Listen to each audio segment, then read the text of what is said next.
My back of the envelope math was almost $300,000. I don't know what percentage of our audience makes $300,000 a year. That was burnt in airline miles. I don't want to show the flight paths on the screen. I thought about showing it on the screen. I don't want to show it on the screen because I'm accused of harassing people, and I don't want to do that. But I want to describe something. This hearing started on September the 6th. July the 6th. Last Monday, July the 6th, this hearing date started. And we were able to look at the different planes that are used by these different TPUSA people and get a determination of what time everybody arrived. Erika Kirk's plane, we believe, arrived around, what time is that? 2550 minus 6, 1950, 7:50 p.m. the night before, September 6th. So around 8 o'clock the night before, Erika Kirk, we believe, flies in on a Gulfstream 5. She flew into Ogden, stayed in Ogden, didn't stay in Salt Lake, didn't stay in Provo, but stayed way far north of town, a couple-hour drive, hour and a half drive away. And I get it. It's the same reason I didn't have any fault with her going in a side door. It's safe. Stay way out away from town, stay way far away. It's why we never told anyone where she was. It's why we never told anybody we knew what time she arrived. Just wait till it's all over, and then we'll recap. That's what we've done. We've waited till it's all over, and she's safely back home. Now we can recap where she's been. No reason to put anybody in any jeopardy. Not that it would, but no reason for them to claim that we're putting people in jeopardy. It's nonsensical. It's stupid, but I don't even want them to have the claim. But she flies in 7:50 the night before. Her plane does not stop. It keeps going. It goes to Kalispell, Montana. Ladies and gentlemen, I have to ask you, what in the hell is going on in Kalispell, Montana? For a little dinky town that almost nobody had heard of before this case started, it gets so many private plane flights from TPUSA affiliated people. It's uncanny how often they're in Kalispell, Montana. I mean, it's absolutely uncanny. I'll show you why it's weird to me. Because if you look at Kalispell, it's basically a map dot. It's one little tiny map dot. Hold on, I'm trying to find the main street here. Where's the main street of Kalispell? There it is. So I'm on Main Street here in Kalispell, Montana. I'm going to give the game away if I show my screen right.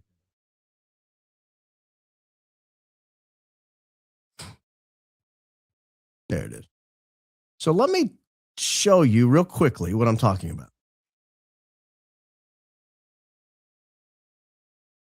This is Kalispell. We're talking about, I'm not kidding, a legitimate map dot. Oh, I lost it. I apologize. I'm an amateur. All right, let me back up here. I got to do this just right or it won't have the right effect.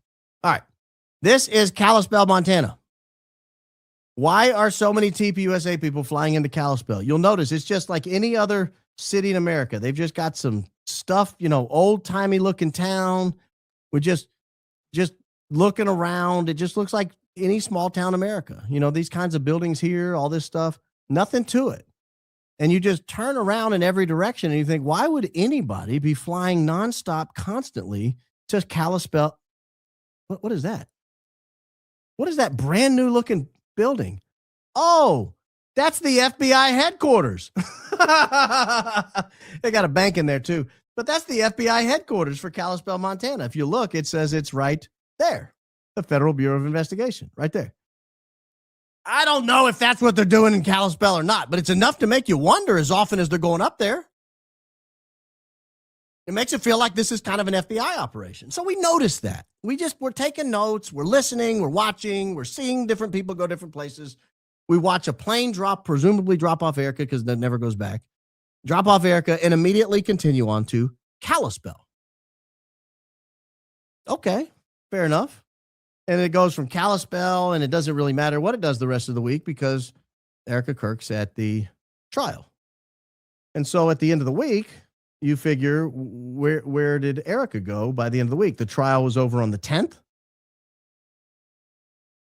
And then we were able to figure it out. She was picked up in Ogden, Utah. The plane leaves Ogden, Utah at, what's that, 2036 minus 6, 1430, 2:36 p.m. It was a morning ending. Drive up, grab your bags, get on the plane, off you go. You're leaving Ogden. And you would figure after 5 days away from home, you would rush home to see your kids. You couldn't wait to get home and see your kids. Well, not exactly. Not exactly where they went. In fact, they flew into Manassas, Virginia. Flew into Manassas, Virginia. And if you know anything about Manassas, Virginia, I'm going to take a screen cap and show you. That way we hide the flight information. If you know anything about Manassas, Virginia, you will instantly recognize what I'm about to show you. It was the strangest place you would ever think someone might go immediately following being in a trial for a week. What's in Manassas, Virginia? The Marine Base Quantico. What's at Marine Base Quantico? The FBI testing office. Now, Manassas, Virginia, you say, well, that's kind of suburban Washington, D.C. Yeah, but there are 6 closer airports to Washington, D.C. than Manassas, Virginia. In fact, when the FBI director flies to Marine Base Quantico, he flies into Manassas. We know what planes he flies as well. I thought that was an interesting choice.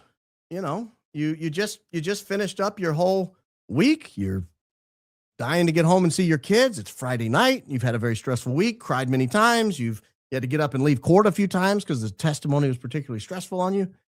You don't rush home. You don't rush home. You run to Manassas, Virginia. You run to Manassas, Virginia. And then we saw she finally leaves the Washington, D.C. area on today, right? Which plane was she on? Let me look at the. She finally leaves Washington, D.C. on, yesterday.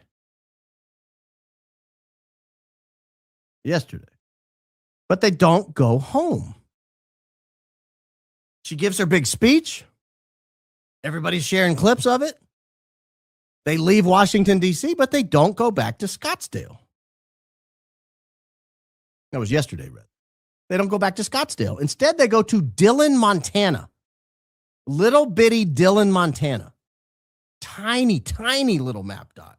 They're only there about 30 minutes, and then they fly to the next city over called Bozeman, just about a 10-minute flight away. And I couldn't figure out what the connection was between Dillon and Bozeman. Like, if you're going to fly to Bozeman, just fly to Bozeman. Why would you fly to Dillon and then to Bozeman? Do you know who owns a tremendous amount of property in Dillon, Montana? Rupert Murdoch. Rupert Murdoch owns a disgusting amount of property in Dillon, Montana. The top of his property to the bottom of his property is 50 miles. 50 miles. Think of what interstate exit you live near. Think of an interstate exit 50 miles away. That's how much property is in this one piece of property. The big piece of property. They bought it from the Koch brothers. Dillon, Montana. They fly into Dillon, Montana, then they fly over to Bozeman. I don't know. Maybe you pick up someone in Dillon and you go to Bozeman and then you have your meetings. They're there overnight and then leave today.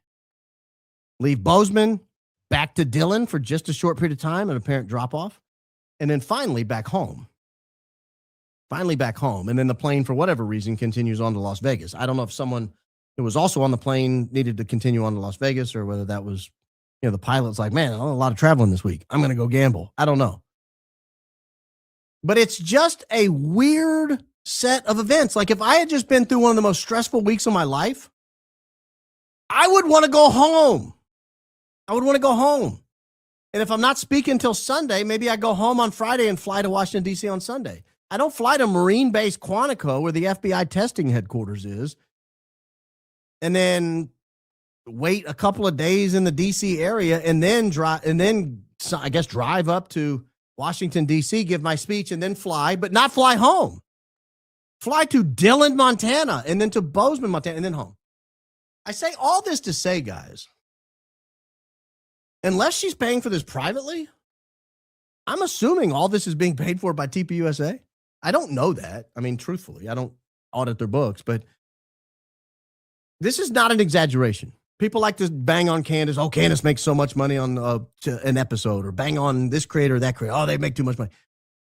Those flights alone, I did a little math, to Ogden, to Kalispell, Ogden, Quantico, DC, to Dillon, to Bozeman, to Dillon, and back to Scottsdale.